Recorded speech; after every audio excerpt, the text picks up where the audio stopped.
So let's talk about that for just a minute, because there is a whole group of people out there that believe that 9-branch candlesticks are pagan, that candlesticks are pagan, that lighting the candles is pagan, that Shamash candle is pagan. So let's camp on this for just a second so you can understand a little bit about this topic. So, and I understand that there's some logic, again, that goes into that. Without a doubt, there were pagans that used menorahs, candelabras, and candlesticks for their pagan idolatry and the worship of other deities. But ladies and gentlemen, let's think through this. There's no electricity. So the only thing they have is candles, okay? So the possibility of other cultures having a 6, 7, 8, 9, 13, 55 candelabra candlestick are very high, and the candles represent light.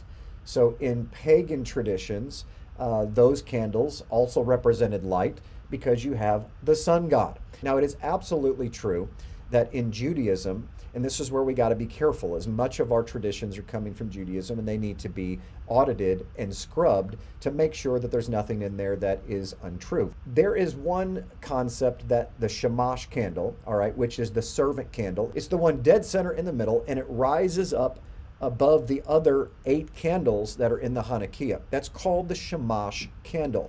Shamash in Hebrew literally means servant. And it's the idea that you have 8 days of dedication, and then there is the servant candle that is there to make sure that all the other candles are lit. The 8 being new beginning with the Messiah, the head servant who rises up above all candles and makes sure that all the rest of us candles are lit. Now, the word Shamash is not related, but there is another word in the Sumerian language, the ancient Sumerian language, called Shamash. And Shamash was, in fact, the name of their sun god. So there are some that have made the connection and said, okay, look, Shamash is the sun god in Sumerian language. He rises up above all the other gods. Everybody bows to him. And so, therefore, the Hebrew Shamash, because the candle is risen above the rest of the candles, that candle must be this, that word must be the same word. It comes from pagan origins. And this is a mistake. Why is this a mistake? Because although they are the same 3-letter root as Hebrew Shamash, they are not the same word at all. In the UK, the word flat means an apartment.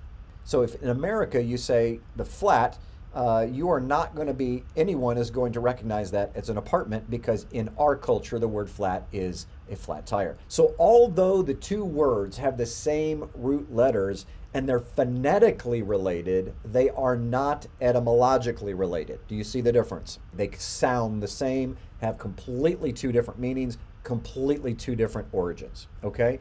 And you can go on with related words. Just because a word sounds the same does not mean that it is etymologically related, meaning that the origin of that language, of that word, comes from that word. Just because the 2 words are similar does not mean that the origins are the same. In reality, even though Shamash, we call it the Shamash candle, it is actually in Hebrew, Shemush is where the word service is, and it is Shemesh in Hebrew, that is sun, that is related to the Mesopotamian sun god. So not connected, not related by any stretch of the imagination. If this video has blessed you, I encourage you to watch this video and this video as well, and make sure you subscribe to our YouTube channel and turn on those notifications so you don't miss a single video that we put out here at Passion for Truth. Until then, I'm Jim Staley, and I'll see you in the next video.